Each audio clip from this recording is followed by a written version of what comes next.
우리 성도님들 빌라도에 대해서 아십니까? 사도신경 하실 때 그런 이야기를 많이 했죠. 본디오 빌라도에게 고난을 받으사 십자가에 못 박혀 죽으시고, 이런 말을 자주 하는데, 여러분이 빌라도에 대해서 얼마나 아실지는 모르겠지만 빌라도는 그 당시에 총독이었지 않습니까? 그래서 빌라도가 예수가 죽고 나서 그 죽음이 유대 사회에 일어나는 파장이 너무나도 크다 보니 로마 황제 가이사에게 편지를 보냅니다. 그 편지의 내용은 예수가 사역했을 때 모습들, 본인이 직접 만났을 때 모습들, 죽고 나서 일어난 일들, 막 그런 거를 설명하는 거야. 일종의 보고서라고 보면 됩니다. 그 보고서 중간 부분에 보시면 부활에 대한 내용이 담겨져 있습니다. 이런 내용이 있어야 합니다. 빌라도가 가이사 황제에게 글을 쓰는 내용입니다. 제가 십자가의 처형을 허락을 하고 총독총으로 올라올 때 내 마음은 정말 허탈하고 슬펐습니다. 그 나사렛 예수의 피가 묻어 있는 계단을 한 단계 한 단계 걸어 올라올 때 한 노인과 로마 사람들이 저를 보고 울고 있었습니다. 그 노인의 이름은 아리마대 요셉이었는데, 그 사람이 저를 보자마자 저한테 무릎을 꿇고 간청하였습니다. 그 간청의 내용은 이러했습니다. 나사렛 예수를 장사 지내고 싶습니다. 그것을 허락하여 주시옵소서. 그렇게 간청을 했는데, 그 간청을 듣고 저는 당신의 소원대로 하십시오라고 이야기를 했습니다. 그렇게 예수께서 매장이 되고 그 다음 날 제사장 한 명이 총독총으로 찾아왔습니다. 예수의 제자들이 예수의 무덤에서 예수를 빼내어서 예수가 살아 생전에 자기가 3일 만에 부활한다라고 했던 것을 그런 도둑질로 말미암아 증명하기를 원할 수도 있으니 이거를 어떻게 하면 되겠습니까? 군사를 보내주십시오. 그 제사장 중에 한 명이 그러한 요청을 했대요. 그래서 저는 마커스라는 친위 대장을 많은 병정들을 이끌고 그 예수의 무덤을 지키게 하였습니다. 그렇게 지키게 하면서 단서를 달았어요. 만약에 무덤에서 어떠한 일이 생기면 우리 로마 정부는 전혀 문제가 없다. 병정들은 보내지만 거기에서 일어나는 문제는 우리 로마 정부가 책임질 일이 아니다. 라는 것을 단서를 달아서 보냈습니다. 왜 그러냐면 이제 이스라엘에서 일어나는 일들 잘 다스려야 되지 않습니까? 그러니까 가이사한테 보낼 때 이렇게 상세하게 이렇게 보고를 했던 거예요. 그리고 나서 예수가 부활했다라는, 다시 살아났다라는 정보가 저한테 들려왔습니다. 그래서 저는 너무나도 크게 근심을 가지고 있었는데, 이슬람이라는 사람을 불러서 어떻게 되었는지 지경을 한번 들었습니다. 그 내용이 이렇습니다. 어떤 내용이냐면, 제가 들을 때 자세하게 이해할 수 있도록 그 상황을 묘사했습니다.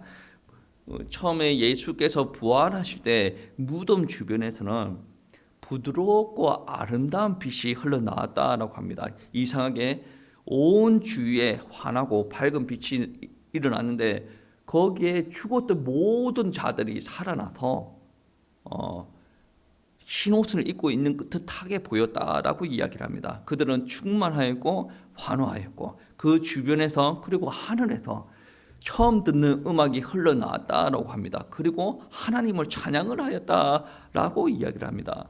이런 것을 보고 있을 때 땅이 울렁울렁 거려서 자기는 토할 것 같은, 이게 속이 토할 것 같았고 갑자기 어지럼증이 있어가지고 기절을 하였다라고 표현을 합니다. 그래서 얼마쯤 기절을 하였을까라는 것을 병정들한테 물어보니 약 1시간 정도 기절하고 있었다라는 그런 정보를 제가 듣게 되었습니다. 그리고 그 병영들에게 제사장에게 가서 이야기하였느냐라는 것을 물어보니 무덤을 지키고 있던 경비병들이 그렇게 하였다라고 이야기를 했습니다. 그리고 그 경비병이 듣기로는 제사장들이 하는 말이 뭐냐면 빛이 나오고 땅이 울렁울렁 거릴 때 그냥 지진이 일어나는 것으로 하자. 그리고 예수가 부활한 것이 아니라 예수의 제자들이 와서 시신을 도둑질해 갔다라는 것으로 우리가 그렇게 이야기하자. 내가 돈 많이 줄게. 뭐 이렇게 이야기가 오고 왔다라는 것을 이제 총독 빌라도가 들었다라는 것을 이야기를 이제 상세하게 가이사한테 썼던 편지들이 있습니다. 그 편지들은 저는 뭐 조작이 되었든지 뭐 그렇게 됐을 수도 있다고 생각합니다. 근데 편지는 분명히 존재를 하고 있고 저는 그거를 100% 확신은 못 하겠어요. 왜? 사람이 기록을 한 거고 그 기록한 사람들이 뭐 하나님을 만난 사람도 아니고 뭐 어떻게 된지 저는 분명히 모릅니다. 그런데 분명한 것은 오늘 본문 말씀에 기록되어 있는 마태복음은 저는 하나님의 말씀이라고 믿고 이것은 분명히 예수께서 어떤 행위를 했다라고 했을 때 그 행위가 있었다라는 것은 저는 분명히 믿습니다. 오늘 마태복음 28장 말씀을 우리가 읽어보았죠. 이 마태복음 28장 말씀에 보시면 마리아와 다른 여자들이 안식 후 첫날 예수님의 무덤으로 향합니다. 그들이 예수님의 무덤으로 향할 수 있었던 것은 그 예수님께서 장사 치를 때 아리마대 요셉과 니고데모가 예수님의 그 장사 치르는 장소를 어디에서 장사 치르는가 봤거든요. 그러니까 예수님의 무덤의 위치가 어디인지 알고 있었다라는 거예요. 근데 그 여인들이 예수님의 무덤으로 향해 가는 목적이 무엇인가? 그 목적은 부활할 예수님을 기대하고 간 건 아니거든요. 왜냐하면 예수님의 시체의 발을 그러니까 기름을 준비하여서 예수님의 시체에 발라주려고 그렇게 무덤 쪽으로 가는 상황이었는데 그들이 다른 성경에 보면 이런 구절이 있습니다. 어른들이 이렇게 장경들이 무덤을 막고 있는 바위를 굴려야 이제 겨우 움직일 수 있는 바위인데 우리 여자들끼리 가가지고 이 무덤 어떻게 굴리지? 막 이런 말도 다른 복음서에는 나와 있습니다. 그런 걱정을 하면서 무덤 앞에 도착을 하였는데 그때 어떠한 일들이 일어났냐? 그때 오늘 말씀에 의하면 큰 지진이 일어났고 천사가 하늘로부터 내려왔고 그리고 그 천사들이 예수님 무덤을 막고 있는 바위를 굴렸다라고 이야기를 합니다. 그 천사들은 번개와 같고 흰 옷을 입은 것 같다라고 오늘 본문 말씀에 이야기를 하고 있거든요. 2절 3절 말씀에 그러한 말씀이 표현이 되어져 있습니다. 큰 지진이 나며 주의 천사가 하늘로부터 내려와 돌을 굴려내고 그 위에 앉았는데 그 형상이 번개 같고 그 옷은 눈같이 희거늘이라라고 표현을 하고 있습니다. 근데 우리 이 여인들이 그 장면들을 보고 엄청나게 놀랐지 않겠습니까? 그런데 천사들이 내려오고 천사들이 하는 행동들을 바라본 로마 병정들은 어떻게 되었느냐? 공포에 질려서 까무러쳐졌다라고 이야기를 합니다. 그들은 이제 무덤을 봉하고 무덤을 지키는 사명을 가지고 무덤 앞에서 거했는데 천사들 앞에서 아무것도 못하고 기절해 버렸다라고 오늘 성경은 이야기를 하고 있거든요. 여러분, 그 로마 군인들이 아무 힘을 못 쓰고 있을 때 천사들이 여인들한테 와서 이야기를 합니다. 예수가 부활을 하였다. 너희들이 지금 예수를 찾는 거 알고 있는데 무덤을 보라. 무덤 속에 예수는 없다. 예수가 부활하셨다라고 이야기를 하는 거예요. 그런데 우리가 빈 무덤을 이야기할 때 유대인들은 이렇고 저렇고 이상한 이야기를 많이 하는데 분명히 무덤은 비어 있었어요. 천사가 이야기할 때 빈 무덤이 예수 그리스도가 부활하신 것의 증거가 되었다라는 거예요. 왜냐?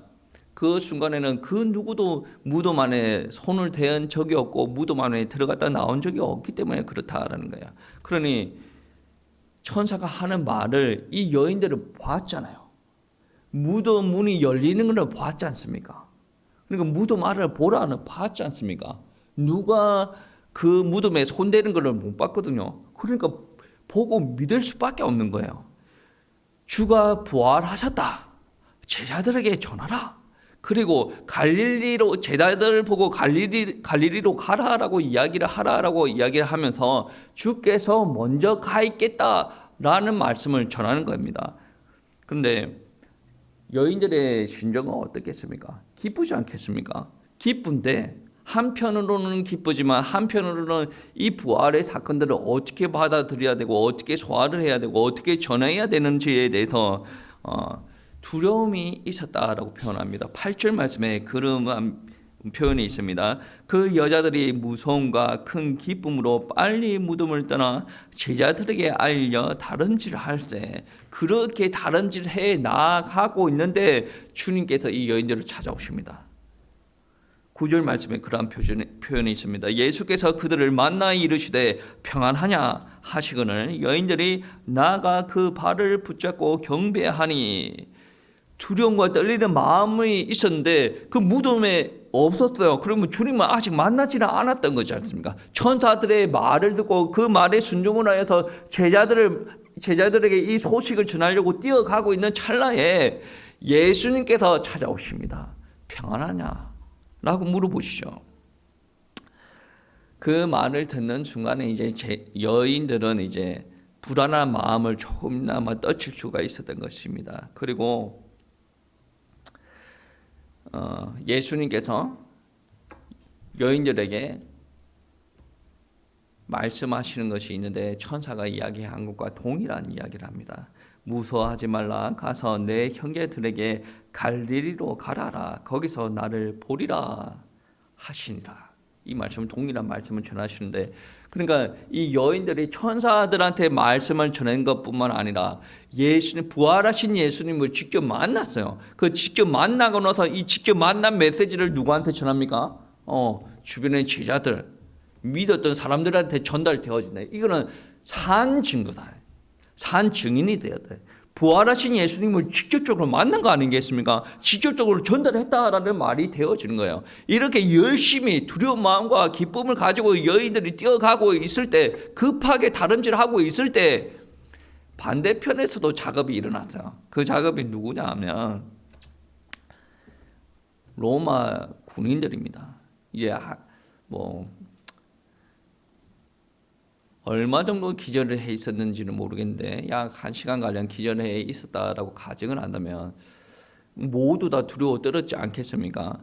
그 군인들 중에 몇 명이 정신을 차리고 대제사장을 찾아갑니다. 대제사장에게 가서 그 무덤 안에서 이러한 일들이 일어났고 천사가 왔고 그 주변에서 찬송 소리도 들렸고 그 이상한 빛들이 흘러나왔고 막 이런 이야기를 하는 거죠. 그런 이야기를 듣고 대제사장은 깊은 고민에 빠집니다. 왜 그런 줄 아십니까? 대제사장이 예수를 신성모독으로 죽여버렸거든. 예수가 하나님의 아들이라고 이야기하는 것을 믿을 수가 없다. 저거는 이제 이단이라고 말하면서 죽여버렸어요. 그런데 부활을 했습니다. 그 말은 무슨 말이에요? 그분이 메시아라는 말이 되어지거든. 이게 유대인들한테 있는 그대로 전달되어지면 어떻게 되겠습니까? 이 대제사장들과 유대 종교 지도자들은 자기의 지위를 다 내려놔야 됩니다. 자기가 잘못해서 메시아를 죽인 게 되어진다라는 겁니다. 그래서 깊은 고민을 하다가 장로들을 끌어모아서 음모를 꿉니다. 그 음모가 무엇이냐면 우리가 거짓 소문을 내야 되겠습니다. 어떤 거짓 소문이냐면 이 로마 군인들한테 많은 돈을 주고 그들의 상관들에게 어떤 그 빌라도가 가이사한테 쓴 글에 보면 본인은 정상적인 보고를 이게 사람들을 풀어가지고 정상적인 보고를 받지 않습니까? 그런데 이 대제사장들이 하는 말은 무엇이냐면 너희들 상관들에게 내가 알아서 다 처리할게. 근데 너희는 알아서 이게 거짓말로 해가지고 상관들에게 거짓 보고를 해라라고 가르치는 거예요. 그 거짓 보고의 내용이 그렇습니다. 거짓 보고의 내용이 무엇이냐면 로마 군인들이 자고 있을 때에 예수의 제자들이 찾아와서 예수의 시신을 빼갔다라고 이야기하라. 이렇게 거짓 보고하라라는 거예요. 그리고 나서 로마 군인들한테 근심거리가 있지 않겠습니까? 왜 근심거리가 있냐면 로마 군인들은 근무수다가 자면 사형입니다. 자면 사형이라. 그러니까 이 아무리 큰 돈을 주더라도 이 사람들이 거짓말을 안 할 거거든. 그래서 대제사장들, 이 유대 종교 지도자들이 하는 말은 무엇이냐면 내가 너희들 상관들한테 알아서 이야기해 놓을게. 우리가 돈을 다 줘 놓을 거고 너희들한테 돈을 다 주 놓을 거니까 일단 너희들의 입에서 나오는 말은 부활이라는 말은 하지 말아라. 예수의 제자들이 그 시신을 빼돌렸다라는 그 말만 하라는 거예요. 여러분 생각해 보세요. 얼마나 돈이 많으면 이 짓을 하겠습니까? 로마 군인들이 한둘이겠습니까? 근데 이 짓을 한다는 것은 그만큼 대제사장들이 자기네들이 엄청나게 상황적으로 급박했다라는 것을 이야기를 하는 겁니다. 여러분, 그런데 로마 군인들이 이야기하는 것을 잘 들어보면 말이 앞뒤가 맞지 않습니다. 로마 군인의 증언은 이렇습니다. 우리가 자고 있을 때 예수의 제자들이 와서 예수의 시신을 도둑질해 갔습니다. 이거는 로마 병정들의 증언입니다. 근데 이 증언의 허점이 뭐냐면 자고 있는데 누가 왔다? 그 누가 예수의 제자근을 어떻게 알며 그 사람이 예수의 시신을 도둑질해 갔는 것은 어떻게 아냐는 거죠. 말이 앞뒤가 맞지 않죠. 그러면 그 사람의 소임은 무엇입니까? 도둑질을 해 가지 않도록 지키는 거 아니겠습니까? 그럼 빼가고 있을 때 아니 자기네들은 창과 칼을 가지고 있는 사람들 아니겠습니까? 뒤에 로마 정부의 권위가 있는 사람이 아니겠습니까? 가지 않더라도 제자들이 그렇게 도망가고 있을 때 야 제자들아 일로 와봐라. 그렇게 하면 제자들이 어떻게 하겠습니까? 꼼짝달싹 못하고 울지 않겠습니까? 그런데 말이 앞뒤도 안 맞는 이야기를 하는 거예요. 약간 실눈만 뜨고 있었어도 말만 하더라도 제자들은 거기서 그저 시신을 놓고 도망갈 사람입니다. 앞뒤가 더 안 맞는 게 뭐냐면 예수의 제자들은 지금 예수의 시체를 빼돌릴 만큼 용기 충만하지 않습니다. 왜? 예수님께서 십자가에 달리셨을 때 제자들은 다 어디로 도망갔습니까? 몰라요. 멀리서 쳐다보았다라고 하는데 예수가 십자가에 달리셨을 때 거기에 지키고 앉아있었던 제자들은 바로 남자들이 아니라 여인들이 지키고 앉아있다라는 말입니다. 여자 제자들이 지키고 앉아있었단 말이에요. 그러면 시체들을 빼돌릴 남자 제자들은 어디로 갔냐? 여전히 예수님의 시체에 관심이 없는 거예요. 그런데 예수 시체를 제자들이 빼돌렸다라는 말은 앞뒤가 맞지 않는 겁니다. 조금만 생각해 보면 그게 앞뒤가 맞지 않는 거예요. 분명히 병정들이 그렇게 많이 지키고 있는데 그쪽에 갈 사람이 누구겠습니까? 앞뒤가 맞지 않는 거예요. 그런데 되게 사람들은 진리를 믿는 것보다 거짓 증언을 믿기를 더 편하게 생각합니다. 왜 그러냐? 부활이 말이 됩니까? 부활이 말이 안 돼요. 그 예수의 제자들이 그렇게 했을까? 예수의 제자들이 그렇게 빼돌렸겠지. 오늘날도 마찬가지입니다. 오늘날도 예수님이 부활하셨습니다. 교회 안에 있는 사람들도 뭐냐면 무슨 말입니까? 뭐 그게 부활이 되었다라고 이야기 안 믿는 사람들이 있다니까. 교회 다닌다고 다 믿는 줄 아십니까? 안 믿어요. 이 부활을 안 믿으면 여러분 성탄절에 아무리 기쁘다 구주 오셨네 그렇게 외쳐도 그 성탄절은 다 거짓말이란 말이에요. 예수가 왜 성탄했습니까? 왜 오셨습니까? 십자가 지시려고 왔어요. 십자가 지시는 게 끝입니까? 아니에요. 부활하시려고 왔다라는 거예요. 근데 부활을 안 믿는다라고 한다면 십자가를 안 믿는 거고 성탄을 안 믿는 게 되어진다라는 거예요. 아주 심각한 거예요. 근데 한국 교회에서는 성탄절을 아주 크게 보내죠. 왜 그런다 저도 감을 못 잡고 있겠어요. 뭐 생일 잔치를 뭐 크게 해야 돼서 그런지는 모르겠지만 예수님께서 12월 25일 날 태어나셨습니까? 아니거든. 아니에요. 근데 이제 태어나신 것을 기념하기 위해서 그렇게 한다는 건데 그의 반면에서 부활절이 너무나 또 이게 약하게 성도들한테 와 닿고 있는 것 같아요.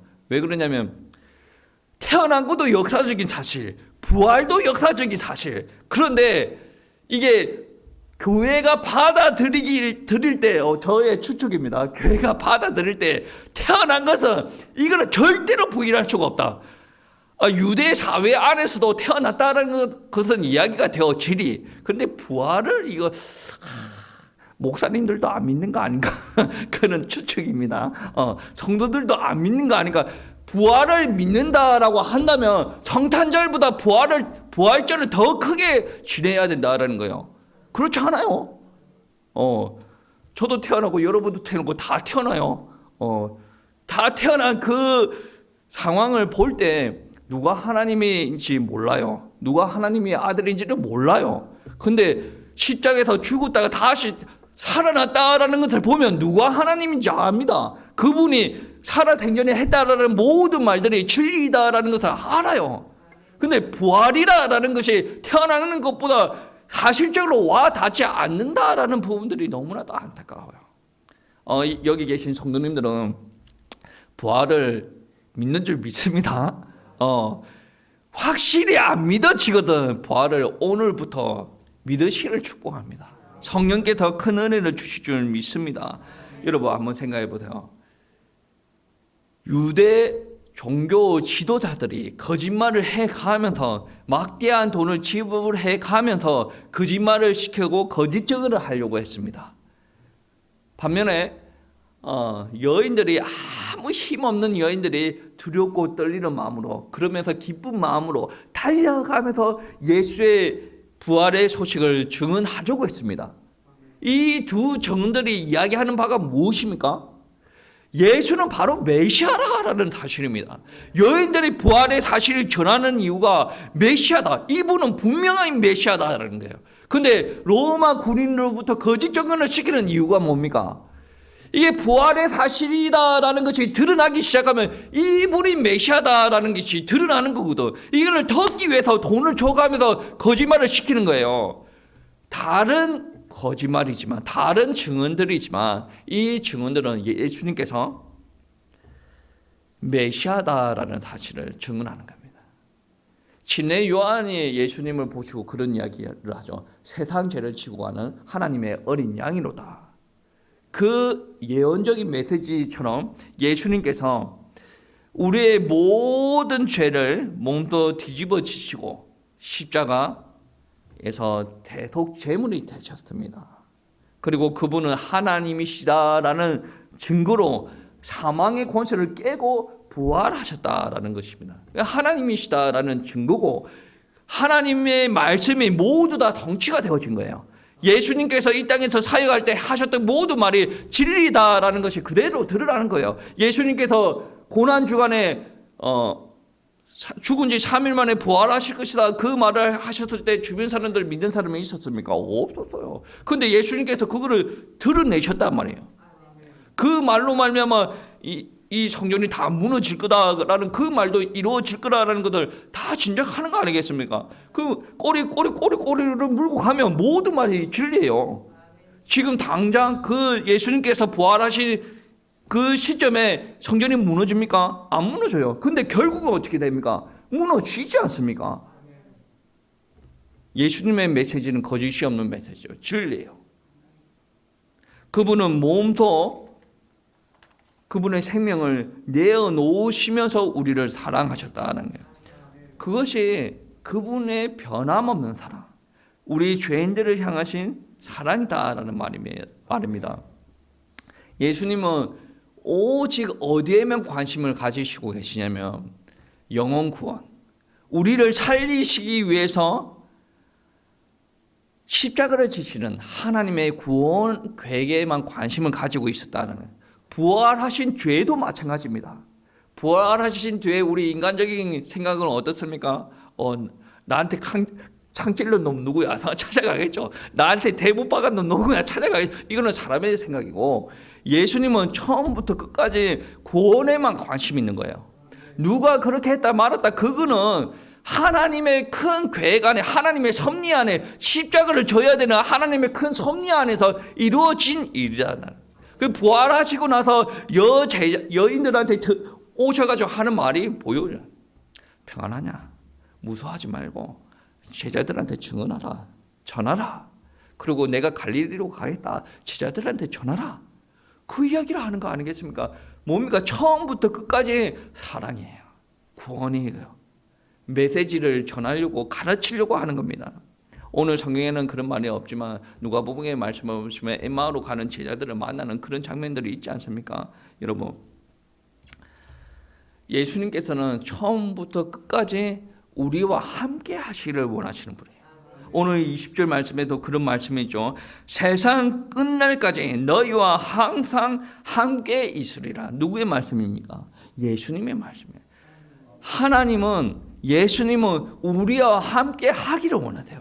우리가 죄로 말미암아 하나님과 분리가 되어졌어요. 근데 죄인들은 하나님과 함께 해야 되겠다는 생각 자체를 안 하고 있어요. 근데 하나님은 여전히 이 죄인들이 구원받게, 이 죄인들이 회복되기 위해서는 하나님께서 그들에게 가야 된다라는 사실을 알았어요. 그래서 예수님을, 하나님의 아들 예수님, 그 하나님이시죠. 그분을 육신에 입혀가지고 이 땅에 보내셨고, 그분이 십자가에서 대속제물로 죽으심으로 말미암아 이 죄인들이 죄의 문제가 해결이 되고 하나님을 만날 수 있는 길이 열려졌다라는 말씀이에요. 그 말은 이 사람들이 십자가를 붙들고 나가면 하나님을 만날 수 있다라는 말이에요.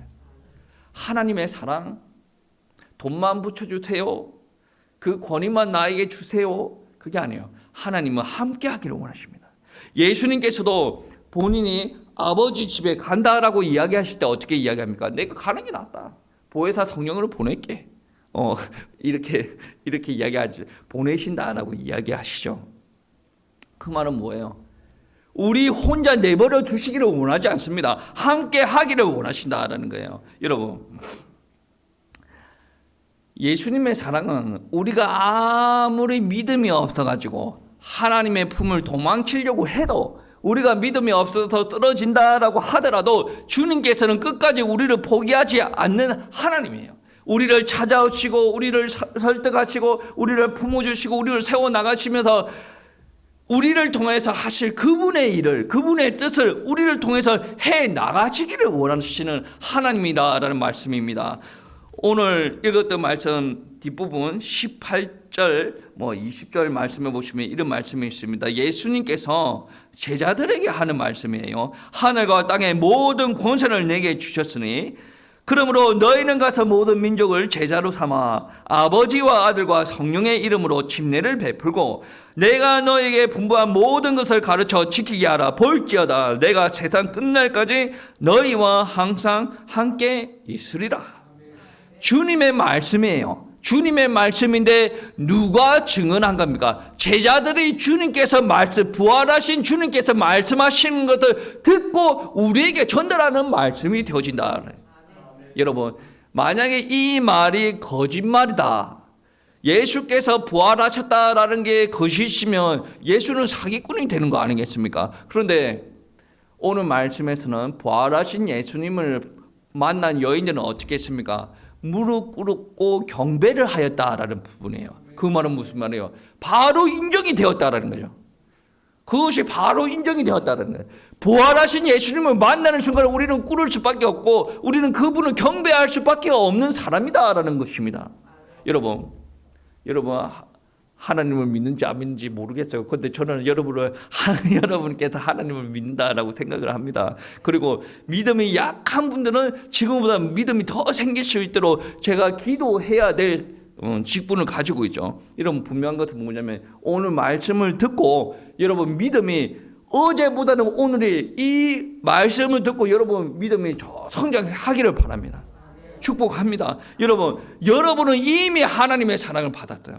여러분 인생을 한번 돌이켜 보세요. 여러분 태어나자마자 예수님 좋아가지고 난 예수님이 좋아요. 예수가 좋다고 그렇게 돌아다녔습니까? 아니지 않습니까? 초등학교 다닐 때는 예수가 뭐라고 하면서 중학교 다닐 때는 막 대학교 다닐 때는 세상이 좋아가지고 막 일일이 다니면서 막 돌아다니고 결혼했을 때는 아내가 좋고 자식이 좋고 막 그렇게 돌아다녔잖아요. 나는 그래도 교회는 왔는데 하나님이 그만큼 좋았습니까? 그만큼 좋지는 않았을 것 같아. 제가 이야기하는 것은 어떤 개념이냐면 여러분이 하나님을 사랑하는 것보다 하나님께서 여러분을 사랑하는 마음이 더 크다라는 말이죠. 그래서 여러분이 실족하고 넘어지고 다른 길로 가더라도 예수님께서 찾아와서 계속 말씀 전해요. 엠마오로 가는 제자들에게 말씀을 가르쳐서 해석을 하여서 설명하여지고 그 말씀을 들었을 때 제자들의 마음이 뜨거웠다라고 이야기를. 고기를 잡고 있는 베드로한테 오셔가지고 하는 말이 무엇입니까? 차라리 책망이나 하시지. 네가 나를 사랑하느냐 그렇게 물어보시면 가슴이 찔려가지고 어떻게 말을 하라고. 사랑합니다. 주께서 아십니다. 그런 이야기를 하시니 주님께서 어떻게 이야기하십니까? 베드로한테 내 어린 양을 먹이라라고 말씀하시죠. 여러분 이거는 살아있는 하나님의 말씀입니다. 주님께서 우리에게 직접적으로 이야기하지 않았다라고 하더라도 그 말씀 듣고 우리에게 전하는 이 성경책이 있단 말이에요. 근데 성경책은 누가 기록한 겁니까? 사람이 기록을 하였다라고 하더라도 성령께서 그 사람에게 역사하셔서 그 사람이 기록하게 하셨다는 거예요. 그러면 그 말은 무슨 말이에요? 본질적으로 성령께서 감동을 줘서 기록하였다라는 말은 하나님께서 기록하였다는 거예요. 이 말을 있는 그대로 전달을 하였을 때 여러분의 마음이 뜨거워진다, 뜨거워져야 되는 겁니다. 은혜가 되어지고 이해가 되어진다라는 말은 지금 여러분에게 성령께서 역사하고 있다라는 말이에요. 뜨거운 거는 단계가 여러 가지가 있겠죠. 단계는 여러 가지가 있는데 말씀이 이해가 가고 들려지기 시작하고 믿어볼까? 믿어진다. 이게 하나님의 역사라는 거예요. 여러분에게 감당할 수 있는 사명을 허락해 주십니다. 우리는 이미 예수님의 십자가 사랑, 헌신적인 사랑 우리가 받았어요. 그 사랑을 받은 사람들의 삶의 모습은 어떻게 해야 됩니까? 그 사랑을 드러내는 삶이 되어줘야 된다는 거예요. 우리가 그걸 어떻게 드러냅니까? 내가 이기적이고 들어온 사람이고 내가 내 살기도 바쁜데 이 사랑을 어떻게 드러냅니까? 그렇죠. 못 드러낼 거예요. 근데 주님께서는 여러분 가운데 여전히 함께하고 계십니다. 임마누엘이 하나님이에요. 나의 연약함과 상관이 없이 주님께서는 드러내시고자 하시는. 그러면 드러내시고자 할 때 나는 어떻게 하면 됩니까? 나는 없는데요, 안 되는데요. 그거는 잠깐 내려두고, 그거는 여러분의 생각이고, 여러분 없는 거 그거 가지고 여러분 쓸 것 같았으면 주님께서는 여러분과 함께 안 하십니다. 없는 거 그대로 인정하시고 감사합니다. 구원해 주셔서 감사합니다. 저는 없는데 그럼 없는 중에 뭐를 할까요? 이렇게 하는 거예요. 여러분 없는 거에 여러분 100만 원도 없는데 110만 원 헌금하고 성교 갑시다 비행기 표 끊고 그런 이야기 하지 않지 않습니까? 인정하세요. 부활하신 주님을 인정하시길 바랍니다. 그리고 더 이상 두려워하지 마시고 우리 죄를 위해서 죽으시고 부활하신 주님께서는 승천하셨습니다. 그리고 믿는 우리들에게 성령으로 우리와 함께하고 계십니다. 있는 그대로 받아들이시기 바랍니다. 부활하신 그분이 말씀하셨습니다. 하늘과 땅의 모든 권세를 본인이 가지고 있다. 세상 끝날까지 함께하겠다. 그 부활하신 예수님께서 우리에게 이야기하셨어요. 그리고 그 예수님께서는 두려워하지 말고 무서워하지 말라라고 이야기하십니다. 그분이 오늘날 그리고 내일도 내일 모레도 그 다음 날도 여러분과 함께 하실 거예요. 두려워한다라는 것은 내가 그거를 만드는 거죠.